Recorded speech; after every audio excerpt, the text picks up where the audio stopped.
නිරෝධායන ඇදිරි නීතිය තවදුරටත් බස්නාහිර පළාතේ පොලිස් බල ප්‍රදේශ 112ක බස්නාහිර පළාතේ පොලිස් බල ප්‍රදේශ 112ක ඒ වගේම කුලියාපිටිය පොලිස් බල ප්‍රදේශය ඇහැලියගොඩ පොලිස් බල ප්‍රදේශය සහ කුරුණෑගල මහා නගර සභා සීමාව ආශ්‍රිතව ක්‍රියාත්මක වෙනවා. මීට අමතරව ගිරිඋල්ල මාවනැල්ල හෙම්මාතගම බුලත්කෝපිටිය යන පොලිස් බල ප්‍රදේශ මෙන්ම ගලිගමුව ප්‍රාදේශ සභා බල ප්‍රදේශය හුදකලා කර තිබෙනවා. මේ ආකාරයටයි නිරෝධායනයට සම්බන්ධ රීතීන් ක්‍රියාත්මක වෙන්නේ. මෙම විශේෂයෙන්ම හුදකලා කරලා තියෙන ප්‍රදේශවල සංචරණ සීමා සම්පූර්ණයෙන්ම සීමා වෙනවා. ඒ ප්‍රදේශවල ජනතාව සෞඛ්‍ය බලධාරීන්ට තමන්ගේ උපරිම සහයෝගය දැක්විය යුතුයි. දැන් මෙම ඇදිරි නීතිය පවතින ප්‍රදේශවල අද දින උදෑසන 6න් අවසන් වූ පැය 24 තුළ පුද්ගලයන් 220ක් පමණ අත්අඩංගුවටගෙන තිබෙනවා. ඒ වගේම මේ දක්වා අත්අඩංගුවටගත් පුද්ගලයන් සංඛ්‍යාව 2200ක් පමණ වෙනවා ඔක්තෝබර් 4 වෙනිදා ඉඳලා. ඒ වගේම වාහන 340කට ආසන්න සංඛ්‍යාවක් අපි පොලිස් භාරයටගෙන තිබෙනවා. පසුගිය පැය 24 කාලය තුල වාහන 31ක් පොලිස් භාරයටගෙන තිබෙනවා. දැන් මේ නිරන්තරයෙන් අපිට අවශ්‍ය කරන්නේ පුද්ගලිකව අත්අඩංගුවට ගන්න නෙමෙයි. ඒ වගේම වාහන පොලිස් භාරයට ගන්න නෙමෙයි. සංචාරණයේ සීමා කරලා මේ රෝගයේ ව්‍යාප්ති වීම වළක්වන්න. එහෙම කරේ නැත්නම් තමයි අපිට මේ ආකාරයට ක්‍රියා කරන්න වෙන්නේ. ඒකම ගැසට් නිවේදනයට අනුව අපි දැනුම් දුන්නා. දින 14ක සහන කාලයක් දුන්නා. සෑම විටම මුහුණු ආවරණ පළඳින්න කියලා.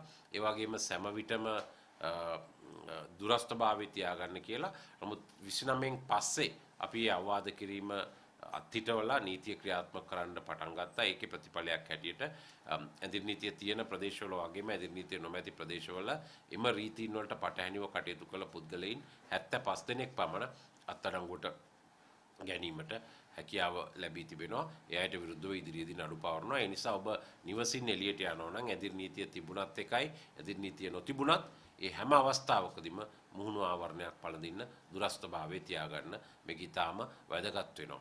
ඊළඟ කාරණය වන්නේ ස්වයං නිරෝධායන කටයුතු වලට යොමු කිරීමට අදාළව දැන් බස්නාහිර පළාත තුල පවුල් 5700ක සමාජිකයෝ ප්‍රමුඛ පෙළ ආශ්‍රිතයින් ලෙස පළමු පෙළ ආශ්‍රිතයෝ ලෙස නිරෝධායනට යොමු කරලා තියෙනවා. ඒ වගේම දෙවන සහ තුන්වෙනි පෙළ ආශ්‍රිතයින් ලෙස පවුල් 6200ක සමාජිකයෝ නිරෝධායනට යොමු කරලා තියෙනවා. අපිට නිරන්තරයෙන් වාර්තා වෙනවා මේ නිරෝධායනයට යොමු කළ පිරිස් තමුගේ නිවසේ ඉන්නේ නැතුව පොලිසිය හමුදාව සෞඛ්‍ය බලධාරීන්ගේ අධීක්ෂණය නොවන අවස්ථාවලදී මේ අය නිවසින් පිටතට යන බව.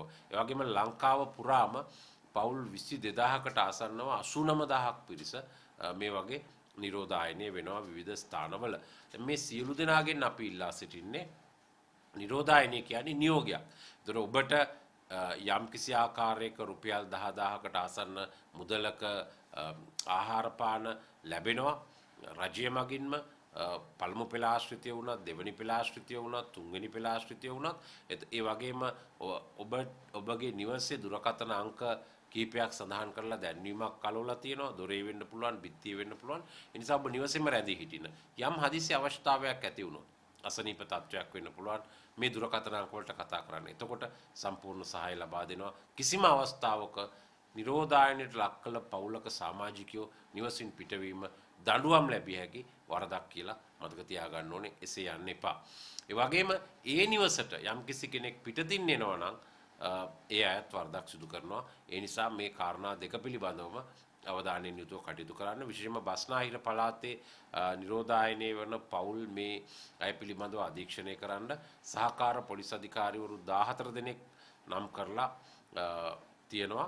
ඒ අයගේ අධීක්ෂණය යටතේ ඒ පවුල් අධීක්ෂණය කිරීමට කණ්ඩායම් යොදවලා තියෙනවා.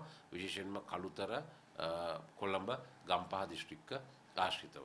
ඒ වගේම ඇදිරි නීති බලපත්‍ර සම්බන්ධ ක්‍රමවේදය තවදුරටත් යථාවත් වෙලා තියෙනවා.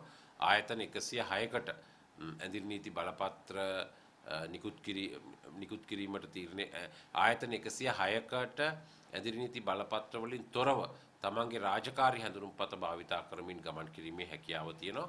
රාජකාරී හැඳුනුම්පතක් නැත්නම් ඒ ආයතනයේ ප්‍රධානියෙක් විසින් ජාතික හැඳුනුම්පතේ අංකය සඳහන් කරමින් නම සඳහන් කරමින් ලිපි ශීර්ෂයක් යටතේ ලිපියක් නිකුත් කරලා තියෙනවා නම් එයත් රාජකාරී හැඳුනුම්පතක් හැටියට බාර ගන්නවා.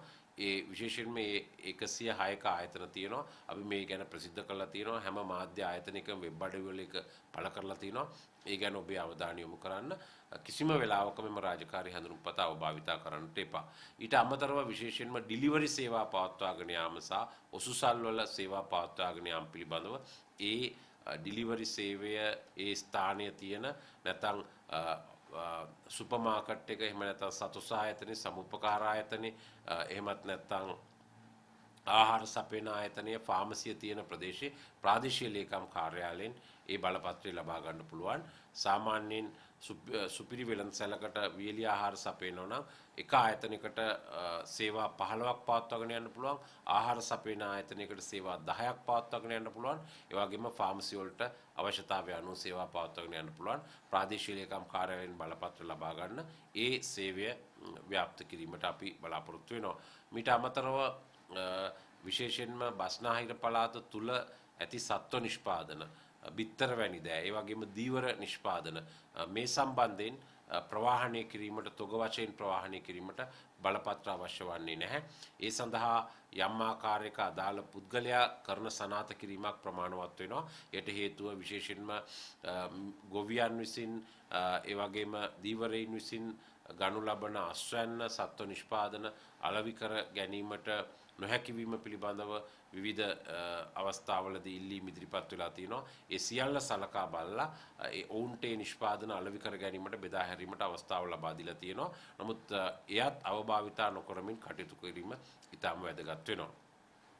මීට අමතරව ආර්ථික වෙළඳ මධ්‍යස්ථාන ආර්ථික සහ වෙළඳ මධ්‍යස්ථානවල සිට භාණ්ඩ ප්‍රවාහනය කොළඹට බස්නාහිර පළාතට ප්‍රවාහනය වගේ බස්නාහිර පළාතෙන් පිටතට ප්‍රවාහනය සම්බන්ධිනුත් ආර්ථික මධ්‍යස්ථානයේ සිට තොගයක් හැටියට රැගෙන එනවා නම් එම වෙළඳ මධ්‍යස්ථානයේ යම් සේවකීන්ගේ හැඳුනුම්පත් අංක සහිතව ඒ වෙළඳ මධ්‍යස්ථානයේ කළමනාකරුවෙක් විසින් එය සනාථ කරනවා නම් ඔවුන් මේ වෙළඳ මධ්‍යස්ථානයේ සිට තවත් වෙළඳ මධ්‍යස්ථානයකට ආර්ථික මධ්‍යස්ථානයකට යන බව නැත්නම් ඒ වෙළඳ මධ්‍යස්ථානයෙන් බඩු ලබාගෙන බෙදා හැරීමට යන බව එවැනි අවස්ථාවකදී පොලිස් ස්ථානයකින් බලපත්‍ර ලබා ගැනීමට අවශ්‍ය වන්නේ නැහැ. මේ හැම කටයුත්තක්ම සිදු කරලා තියෙන්නේ මේ ක්‍රමවේදය යථාවත් කිරීම සඳහා. මේ ක්‍රමවේදය තුලින් ජනතාවට අත්‍යවශ්‍ය භාණ්ඩ ලබා ගැනීමට සහන සැලසීමටත් ඒ වගේම විශේෂයෙන්ම දේශීය ගොවියන්ගේ දීවරයින්ගේ අනිකුත් ආකාර නිෂ්පාදන කටයුතු වල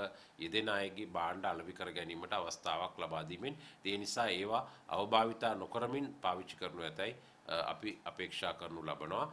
මේ සියලු බලපත්‍ර ක්‍රමය ක්‍රියාත්මක වෙන්නේ ඇඳිරි නීතිය තියෙන ප්‍රදේශවල. කෙසේ වෙතත් හුදකලා කරලා තියෙන ප්‍රදේශවල මේ ආකාරයට සංචාරණයන් සිදු කරන්න බෑ. හුදකලා කරලා තියෙන ප්‍රදේශවල ප්‍රාදේශීය සෞඛ්‍ය බලධාරීන්ගේ නියමයන් මත තමයි කටයුතු කරන්න වෙන්නේ. හරිනේ? ඒක වැඩක් නෑ. ඔක හැමදාම කියනවා.